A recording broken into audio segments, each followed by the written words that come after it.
नमस्ते साथियों, वंदे मातरम। दो मुद्दों पर आज चर्चा करूंगा।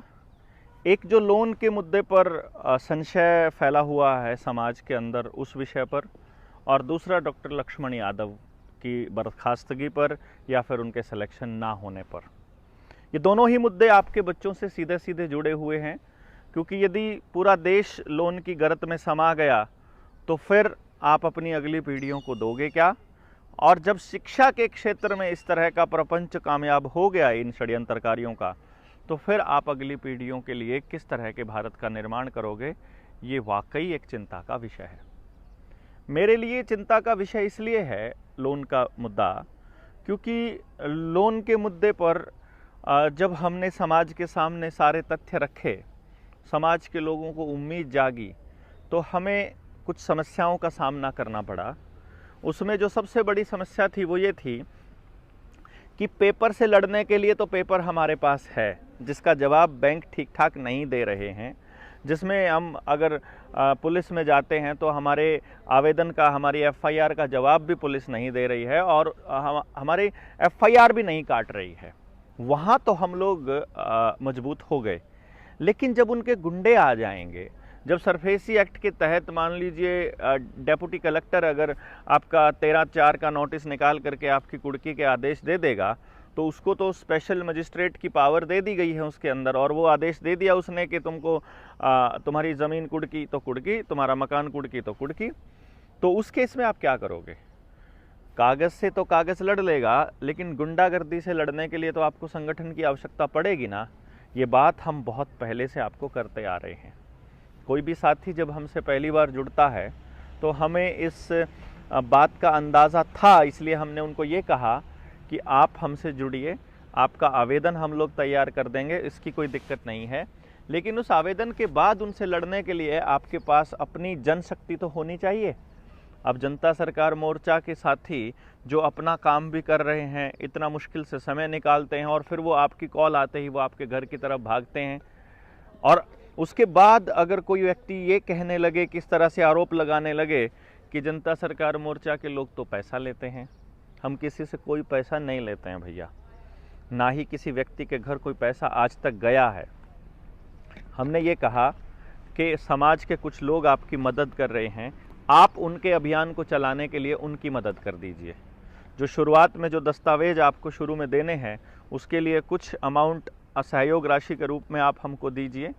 अगर आपका लोन थोड़ा है, लाख रुपए का, 2 लाख रुपए का, इसका मतलब आप गरीब आदमी हैं, उससे कोई उसको कुछ सहयोग राशि देने की ज़रूरत नहीं है। वो 10 रुपये दे सकता है, वो 20 रुपये दे सकता है जनता सरकार मोर्चा की ज्वाइनिंग के लिए, कि वो हमको उस पुनीत कार्य में, इस पवित्र कार्य में वो हमें मदद करना चाहता है, तो उसके 10 रुपये भी 10 लाख के बराबर माने जाएंगे। लेकिन यदि ऐसा है कि आपका लोन 50 लाख रुपए का है और हम अगर आपको ये कहें कि आप 50 लाख रुपए पे करने की पोजीशन में हो तो खुलकर पे कीजिए, लेकिन अगर आप पे करने की पोजीशन में नहीं हो, उस केस में आप जनता सरकार मोर्चा को मदद कीजिए। हम आपको 50 लाख रुपए का जो आपकी जो मकान का कुड़की होना है, मकान की कीमत है 2 करोड़ रुपया, वो आपके 20 लाख रुपए पर, 50 लाख रुपए पर उसको नीलाम करने वाले हैं। हम आपको मदद करने वाले हैं, और उसके बाद आपको लगता है कि ये लोग जो हैं वो भागे भागे आएंगे, सबकी गाड़ियों का पेट्रोल डीजल उसमें फूकेगा, और फिर आप घर पे बैठे ऐश करते रहेंगे, और फिर आप समाज के लिए खड़े भी नहीं होंगे। क्या ये सही है? हमने एक ही बात कही है भाई, कि हर व्यक्ति के पास अपने 20 लोग होने बहुत ज़रूरी हैं, नहीं तो फिर आप कल हमको ब्लेम करोगे। ये बहुत समझने की बात है, इसमें कोई इफ़ एंड बट नहीं चलेगा, क्योंकि जनशक्ति ही एकमात्र रास्ता है इनकी गुंडागर्दी से लड़ने के लिए।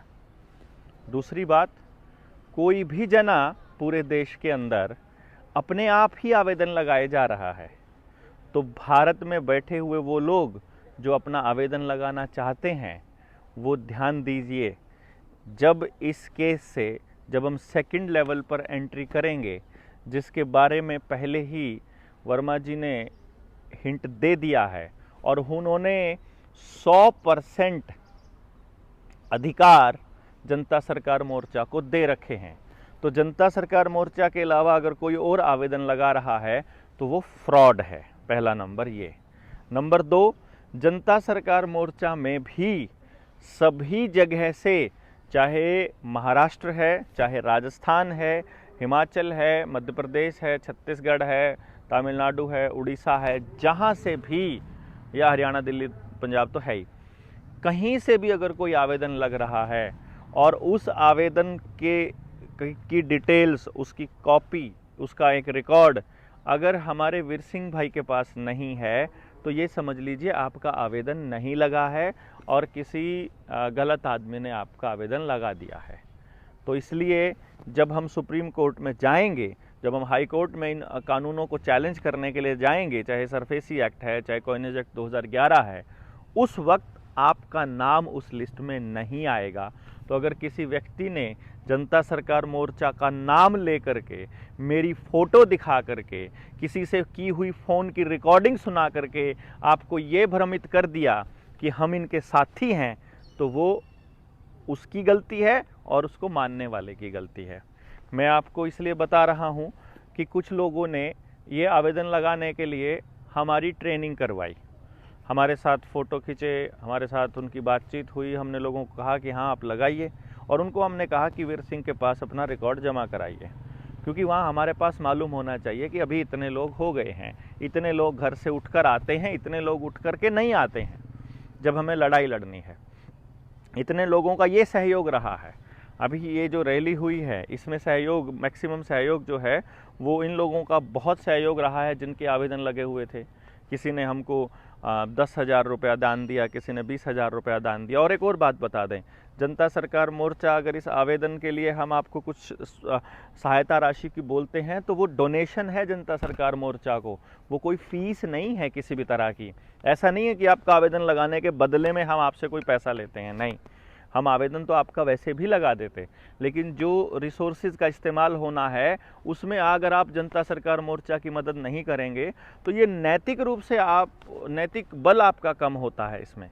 तो हम इसलिए आपको ये कह रहे हैं कि आप, जब हम आपका साथ दे रहे हैं तो आप हमारा साथ दीजिए, और वो जो सहायता राशि है वो आपने समाज के ही किसी काम में लगानी है, वो किसी को जेब में नहीं देनी है आपको।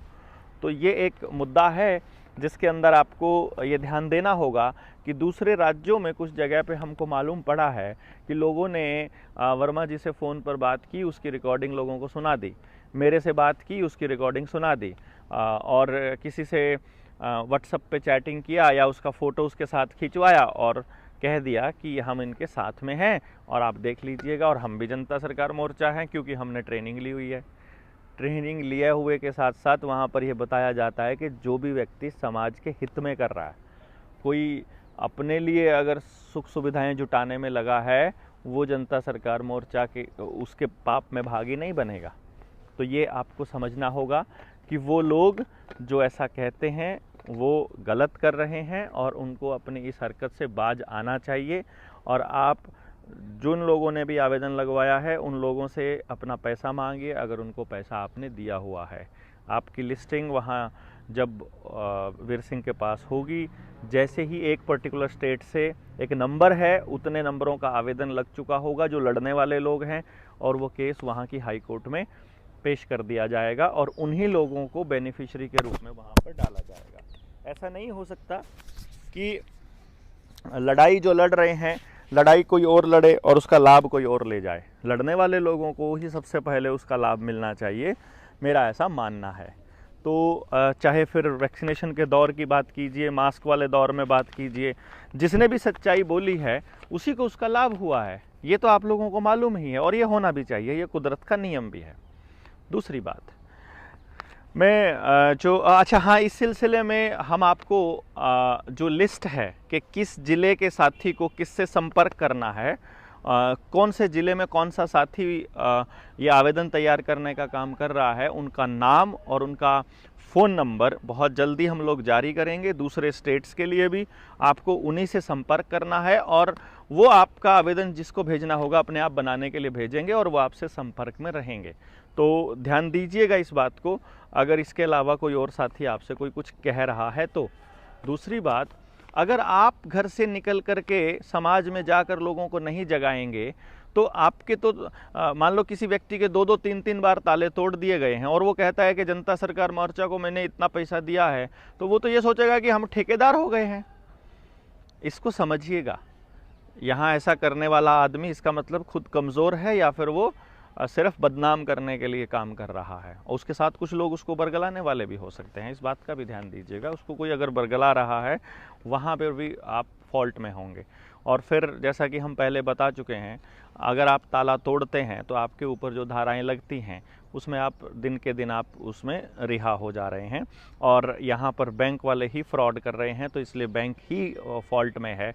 तो आप अपना ताला तोड़िए और घर के अंदर रहिए अगर आपका आवेदन लगा हुआ है तो, और उसके बाद अगली प्रोसेस के लिए आप अपनी जिस भी व्यक्ति ने आपका आवेदन लगाया है उसके साथ टच में रहिएगा, या फिर आपको असाइन कर दिया जाएगा कि आगे से फर्दर आपने इस बंदे से टच में रहना है। आगे जो मैं आपको बात कह रहा था वो उस पर बात चल रही थी डॉक्टर लक्ष्मण यादव की। डॉक्टर लक्ष्मण यादव आज के टाइम पर शिक्षा में चल रहे आंदोलनों का एक प्रमुख चेहरा बन चुके हैं। 14 साल से पढ़ा रहे हैं डॉक्टर जाकिर हुसैन कॉलेज में, दिल्ली यूनिवर्सिटी के अंडर वो कॉलेज आता है दिल्ली में, और मतलब वो एक ऐसे प्रोफेसर हैं जो बहुत कम होते हैं जिनका API 100 में से 96 है। और देखिए, इलाहाबाद यूनिवर्सिटी से गोल्ड मेडलिस्ट, 14 साल का एक्सपीरियंस, उनकी जगह पर जब परमानेंट टीचर्स की भर्ती होती है तो एक ऐसे व्यक्ति को रखा जाता है, उनको हटा करके, जो कि स्कूल टीचर था पहले, और इसको अंजाम देने के लिए पूरी प्रक्रिया को अपनाया गया है कि कहीं पर कोई चीज़ चैलेंज ना हो जाए, और उसमें बाकायदा कुछ चीज़ों को मेंशन किया गया है। पहली प्रक्रिया कि वाइस चांसलर को हटा करके पहले ऐसे व्यक्ति को लाया जाए जो राष्ट्रीय स्वयंसेवक संघ की विचारधारा से अभिप्रेरित हो, रोज़ शाखा में आता हो और इनके वाले ही नारे लगाता हो। अब ये गुलाम लोगों की एक श्रेणी चाहते हैं। कुछ लोग असली सवाल करते हैं और वो लोग शाखा में सुबह नहीं पहुंचते हैं, तो इंटरव्यू बोर्ड को ये कहा जाता है कि लक्ष्मण यादव को छोड़ करके किसी भी व्यक्ति का सिलेक्शन कर दीजिए, चलेगा। और फिर एक ऐसे व्यक्ति का सिलेक्शन हो जाता है जिसको एक भी दिन पढ़ाने का एक्सपीरियंस नहीं है। यहाँ जो सबसे बड़ा सवाल उठता है वो ये है कि यदि डॉक्टर लक्ष्मण यादव काबिल नहीं थे तो उनको 14 साल तक कॉलेज के अंदर पढ़ाने क्यों दिया गया, और यदि वो गोल्ड मेडलिस्ट होते हुए 96 API के साथ अगर वो छात्रों के पसंदीदा प्राध्यापक रहे, अगर वो छात्रों में सबसे ज़्यादा मतलब अच्छी तरह पढ़ाने वाले शिक्षकों के रूप में जाने जाते रहे, तो फिर उनको हटाने का औचित्य क्या है? वो भी तब जब परमानेंट भर्ती आती है। जिस टाइम पर कॉन्ट्रैक्ट की भर्ती आती है, ठेके पर जब उनको लगाया जाता है, उस टाइम पर तो कोई भी उनसे योग्य आदमी आपको नहीं मिलता है, और जिस वक्त परमानेंट लगाया जाता है वहाँ सिर्फ एक ही योग्यता देखी जाती है कि आप शाखा में जाते हैं कि नहीं जाते हैं। देखिए, मैं ये इसलिए कह रहा हूँ, कल आपका बच्चा भी दिल्ली यूनिवर्सिटी में पढ़ने जाएगा। अगर कोई इनकम्पिटेंट टीचर उसको पढ़ा रहा होगा, अगर कोई वाहियात व्यक्ति उसको पढ़ा रहा होगा, अगर एक विचारधारा को मानने वाला व्यक्ति उसको पढ़ा रहा होगा, तो वो कैसा नागरिक पैदा करेगा, उसमें से बनाएगा, तैयार करेगा, इसको आप भली बात समझ लीजिए। ये योग्यता के विचारधारा की और योग्यता के बीच की एक लड़ाई है कि क्या आप अपने बच्चे को ऐसे व्यक्ति के पास भेजते हो जो योग्यता के दम पर बैठा है, या ऐसे व्यक्ति के पास भेजते हो जो विचारधारा के दम पर बैठा है। सरकारी जो विचारधारा है, जो सरकार में बैठे लोगों की विचारधारा है, उसके अड्डे मत बनने दीजिए स्कूल कॉलेज को। स्कूलों में भी राष्ट्रीय समलैंगिक संघ के लोग आते हैं और आकर के कहते हैं कि अगली बार किसको हमने वो बनाना है, प्रधानमंत्री किसको बनाना है, MLA किसको बनाना है, वोट किसको देनी है। 11वीं और 12वीं का बच्चा ऐसा है, जो 12वीं का बच्चा है वो 18 साल का हो जाएगा इस साल, और जो 11वीं में है वो अगले साल हो जाएगा। नहीं तो पिछले साल जो बच्चे निकल कर गए हैं वो बच्चे, उनका डेटा लिया जा रहा है। प्राइवेट स्कूलों की क्लास ले रहा है डीसी, बाकायदा आपके बच्चों को अंदर, बच्चों के दिमाग में कचरा डालने के लिए स्कूल में सरकार की तरफ से लोग आते हैं। जैसे अभी स्वाद लेता हुआ स्वाद यात्रा के अंदर खच्चर घूम रहा है, वहाँ आपने देखा वो डीसी को भी लेके जाता है, बीडीपीओ को भी लेके जाता है, जितनी योजनाओं को अमली जामा पहनाने वाला गेम होता है वो सारों को लेके जाता है। किसी का आधार बनवाना है, किसी का पेंशन चालू करनी है, किसी का आयुष्मान कार्ड बनाना है, ऑन द स्पॉट करके वो दे रहा है, ताकि लोगों में ये संदेश जाए कि बहुत काम कर रहे हैं। और वो सारे के सारे काम किसको फ़ायदे दे रहे हैं? प्राइवेट कंपनियों को, कॉरपोरेशंस को, वो आपको मालूम ही है।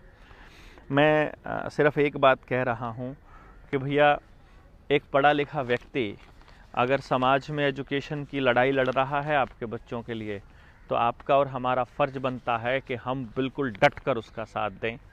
तो आप सब लोगों को डॉक्टर लक्ष्मण यादव को सर्च करना होगा, उनके विचार सुनिए। अगर वो किसी खास विचारधारा को अभी मतलब प्रेरित होकर के अगर वो अब कुछ कह रहे हैं, उसको रिजेक्ट करना है। लेकिन अगर वो आपके बच्चों को बचाने की बात कर रहे हैं, अगर वो शिक्षा को बचाने की बात कहते हैं, तो उनका साथ देना होगा।